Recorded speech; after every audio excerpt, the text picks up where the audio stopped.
ऐसे ही कोई मीटिंग से अप्रैल 2026 में बता पाए कि इस देश को राज्य सरकारें और केंद्र सरकार ने मिलकर नक्सलवाद की समस्या से पूर्णतया मुक्त कर दिया है। मैं जब छत्तीसगढ़ नई सरकार बनने के बाद 21 जनवरी को गया था, तब काफी डिटेल प्लानिंग छत्तीसगढ़ सरकार और भारत सरकार के मिलकर किया था। 2 दिन तक विकास और नक्सली ऑपरेशन दोनों की दृष्टि से एक डिटेल रणनीति का हमने चॉकआउट करने का काम किया था। जनवरी से अब तक लगभग 194 नक्सली छत्तीसगढ़ में सुरक्षा बलों के साथ मुठभेड़ में मारे गए हैं। चाहे नॉर्थ ईस्ट हो, चाहे कश्मीर हो, चाहे वामपंथी उग्रवादी क्षेत्र हो, सब जगह लगभग कुल मिलाकर 13,000 से ज्यादा लोगों ने हथियार छोड़े हैं। हिंसा की घटनाएं जो पहले 16,463 हुई थी, अब 7,700 तक सीमित हुई है और अगले साल से तो और कम होगी। मगर मैं 10 साल का आंकड़ा कह रहा हूँ, लगभग 53% की कमी है। कई गांव इस चुनाव में ऐसे थे जनरल इलेक्शन में जिन्होंने 30 साल के बाद वोटिंग किया है, वहां पर वोटिंग हुआ है। वरना पोलिंग पार्टी जाती थी, नील वोटिंग का डब्बा लेकर वापस आती थी। एनआईए को भी हमने एक्टिव कर इनके वित्तीय पोषण को भी रोकने का हमने ऑफेंसिव रणनीति अपनाया है। कुछ राज्यों में बचा कुछा जो बच गया है उसको पूर्ण उन्मूलन की दिशा में हमने काम करना चाहिए। इसके मूल समेत उखाड़ देने के संकल्प कर इस सम्मेलन से हमने जाना चाहिए। 2017 से शुरू किया था, इसको हमने 19 के बाद बढ़ावा इंट्रोड्यूस किया है। विशेष केंद्रीय सहायता SCA ये भी एक नई योजना हुई है और इसके तहत 3590 करोड़ रुपया ये 10 साल के अंदर लगभग 19 के बाद हमने खर्चने का काम किया है और कुल मिलाकर अब तक 14,367 करोड़ रुपया इसका अनुमोदित किया है और 12,000 करोड़ रुपए का खर्च हुआ है। ये भी एक पूर्ण रूप से नई योजना शुरू हुई। फोर्टिफाइड पुलिस स्टेशन पहले 66 बनाए गए 10 साल में, अब 10 साल में 544 बनाए गए हैं। सड़क नेटवर्क पहले 2,900 किलोमीटर बनाया गया, इस 10 साल के अंदर सड़क नेटवर्क 11,500 किलोमीटर बनाया गया है। मोबाइल कनेक्टिविटी के लिए विगत 10 साल में 4 से 14 तक कोई प्रयास नहीं हुए थे। 14 से 24 में 15,300 टावर लगा दिए गए हैं और उसमें से 5,139 टावर को 4G का भी बनाने का काम समाप्त हुआ है। एकलव्य मॉडल स्कूल 2014 के पहले 38 स्वीकृत हुए थे, एक भी नहीं बना था। अब 216 स्वीकृत हुए और उसमें से 165 एकलव्य मॉडल स्कूल अस्तित्व में आ गए हैं। एयर एफर्ट्स इसके लिए नील खर्चा था, अब लगभग 1,000 करोड़ रुपया एयर एफर्ट्स का हम खरीद रहे हैं और ट्रॉमा सेंटर जगदलपुर में बनाया है 131 करोड़ के खर्च से। ये बताता है कि हमने कितनी शिद्दत के साथ इसको आगे बढ़ाने का काम किया है और इसके लिए हमारे लिए एक आनंद का विषय है कि आंकड़े भी हमारे इस सारे एफर्ट्स को रिस्पॉन्ड करते हैं। हिंसा की घटनाएं जो पहले 16,463 हुई थी, अब 7,700 तक सीमित हुई है और अगले साल से तो और कम होगी। मगर मैं 10 साल का आंकड़ा कह रहा हूं, लगभग 53% की कमी है और नागरिक और सुरक्षा बलों के मृत्यु में 70% की कमी हुई है। हिंसा को रिपोर्ट करने वाले जिले जो 96 है, इसकी जगह 42 हुए हैं, 57% कमी हुई है। मुख्यमंत्री तेलंगाना ने सच ही कहा है, ये जिलों की संख्या इसलिए थोड़ी ज्यादा दिखती है कि 42 में से 21 जिले नए बने हैं। अगर पुराने जिलों का हिसाब करें तो अब सिर्फ 16 जिले बचे हैं। तो 96 जिले में से 16 जिले ही वामपंथी उग्रवाद के लिए बने। हिंसा की सूचना देने वाले पुलिस स्टेशन भी 465 से 171 बने हैं, इसमें 50 पुलिस स्टेशन नए बने हैं। तो एक प्रकार से अब 120 पुलिस स्टेशन ही बचे हैं जहां हिंसक घटनाएं हुई है। और मैं मानता हूं कि ये सभी राज्यों के और केंद्र सरकार के साझा संयुक्त प्रयास का परिणाम है और हम इसको और दृढ़ता के साथ और स्फूर्ति के साथ और एक ही दिशा में आने वाले समय में हम आगे ले जाएंगे, इसका मुझे पूरा विश्वास है।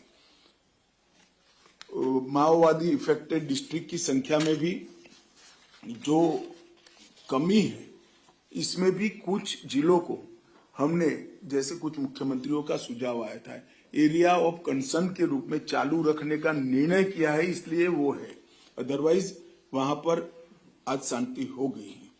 छत्तीसगढ़ की सफलता हम सब के लिए उत्साह की प्रेरणा लेकर आई है। छत्तीसगढ़ में केवल हथियारी ऑपरेशन नहीं चलाए गए, सरेंडर हुए वो भी एक अलग बात है, परंतु इसके अलावे वामपंथी उग्रवाद से प्रभावित सभी जिलों के अंदर छत्तीसगढ़ सरकार ने एक विकास का नया अभियान चला है। 300 के आसपास व्यक्तिगत और फैमिली के साथ जुड़ी हुई भारत सरकार और छत्तीसगढ़ सरकार की योजनाओं को 100% सैचुरेशन का लक्ष्य रखा है। इसके कारण गांव में स्कूल पहुंचा है, सस्ता अनाज की दुकान पहुंची है, सस्ती दवाइयों की दुकान पहुंची है, पब्लिक हेल्थ सेंटर बनाए गए हैं और सेकेंडरी स्कूलों की भी शुरुआत हुई। और मुझे कहते हुए आनंद हुआ है कि कई गांव इस चुनाव में ऐसे थे, जनरल इलेक्शन में, जिन्होंने 30 साल के बाद वोटिंग किया है, वहां पर वोटिंग हुआ है, वरना पोलिंग पार्टी जाती थी, नील वोटिंग का डब्बा लेकर वापस आती थी। पहले बार 70% वोटिंग किया गया है। सुरक्षा वैक्यूम को कम करने के लिए 2019 से अब तक हमने 280 नए कैंप बनाए हैं, 15 नए ज्वाइंट टास्क फोर्स बनाए हैं और सीआरपीएफ की 6 बटालियन नई अलग अलग राज्यों में राज्य पुलिस की सहायता में हमने भेजा है। इसके साथ साथ एनआईए को भी हमने एक्टिव कर इनके वित्तीय पोषण को भी रोकने का हमने ऑफेंसिव रणनीति अपनाया है, जिसके कारण इनके पास आर्थिक संसाधनों की कमी, अब सब जगह से रिपोर्ट आ रही है कि आर्थिक संसाधनों की कमी हुई है।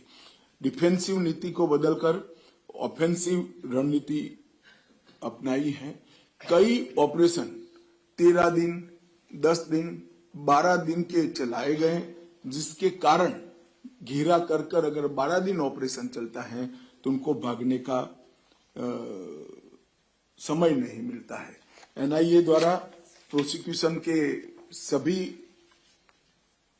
बिंदुओं को समाहित करते हुए एक अच्छा ट्रेनिंग प्रोग्राम बनाया है।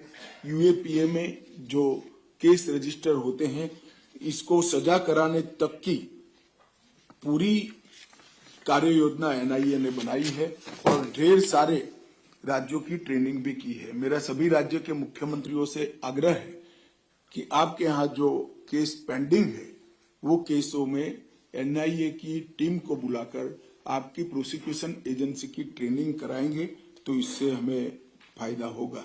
केंद्र सरकार ने कई फ्लैगशिप योजनाओं के अलावे सड़क, टेलीकम्युनिकेशन सुविधाओं की सुधार, वित्तीय समावेशन, कौशल विकास, शिक्षा, स्वास्थ्य और पोषण, ये सभी बिंदुओं पर एक बहुत थ्रस्ट देकर काम करना शुरू किया। इसके भी अच्छे नतीजे मिले हैं।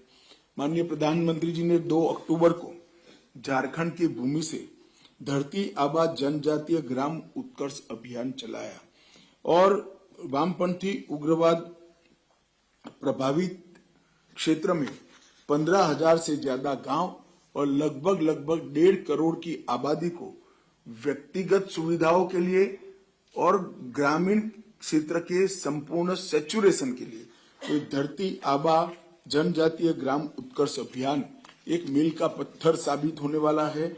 मेरा सभी मुख्यमंत्रियों से आग्रह है कि इसको अपने अपने राज्य में आप स्वयं मॉनिटर करिए और इसको आगे बढ़ाइए। टेलीफोन कनेक्टिविटी, सड़क संपर्क और शिक्षा, ये तीनों के लिए राज्यों का सहयोग बहुत जरूरी है। इसके बगैर केंद्र सरकार ये सारे काम समाप्त नहीं कर सकती। मेरा सभी मुख्यमंत्री और मुख्य सचिव से आग्रह है कि ये विकास के कामों की आपके द्वारा कम से कम महीने में एक बार रिव्यू हो। मेनली फॉरेस्ट डिपार्टमेंट से परमिशन की जो थोड़ी तकलीफ होती है, इसको आप लोग मदद करिए। हमने 3C मतलब 3 स्तर पर कनेक्टिविटी में सुधार लाना, रोड कनेक्टिविटी, मोबाइल कनेक्टिविटी और फाइनेंशियल इंक्लूजन, बैंक और पोस्ट ऑफिस को वहां तक पहुंचाना, इसको विशेष ध्यान दिया है। मित्रों, नक्सलवाद आज साबित हो चुका है कि नक्सलवाद आदिवासी क्षेत्रों के विकास के बीच में सबसे बड़ा रोड़ा है। ये भी साबित हो गया है कि नक्सलवाद संपूर्ण मानवता का दुश्मन है और ह्यूमन राइट का सबसे बड़ा हनन अगर कोई एक गतिविधि से होता है तो नक्सलवाद से होता है। 8 करोड़ लोगों को मूलभूत सुविधाओं से वंचित रखना, ये इससे बड़ा उनके ह्यूमन राइट का कोई हनन हो नहीं सकता। हजारों सैकड़ों आदिवासी भाई निर्दोष इनकी लगाई हुई आईईडी से मारे जाते हैं। अलग प्रकार से इनकी कोर्टें इनको गैरकानूनी तरीके से मार देती हैं। इससे बड़ा ह्यूमन राइट का कोई वायोलेशन हो नहीं सकता और नक्सलवाद के कारण ही विकास रुका है, ये भी अब साबित हो गया है। अतः हम सब के लिए जरूरी है कि इसको हम एक बार फाइनल पुश देकर समाप्त करें। मेरी सभी राज्यों के मुख्यमंत्री और डीजीपी पुलिस प्रमुखों से मेरा निवेदन है कि मुख्यमंत्री जी महीने में एक बार विकास का और नक्सल विरोधी अभियानों का रिव्यू करें। डीजीपी कम से कम 15 दिन में एक बार नक्सल विरोधी अभियानों का रिव्यू करें और मेरा सभी सीएपीएफ के प्रमुखों से भी आग्रह है कि जहां जहां सीएपीएफ की फोर्स डिप्लॉय है वो जिलों में एक रात्रि वहां के राज्य के डीजीपी के साथ एक रात्रि रुककर ये नए हमारे जो अभियान है नक्सल विरोधी अभियान, इसको नई ऊर्जा दे। जब तक डीजीपी स्तर से जिले पे रहकर इसका रिव्यू नहीं होगा, हम परिणाम प्राप्त नहीं कर पाएंगे। कुछ राज्यों में बचा कुछा जो बच गया है उसको पूर्ण उन्मूलन की दिशा में हमने काम करना चाहिए। इसके मूल समेत उखाड़ देने के संकल्प कर इस सम्मेलन से हमने जाना चाहिए। माननीय प्रधानमंत्री जी ने 2047 का पूर्ण विकसित भारत का लक्ष्य रखा है।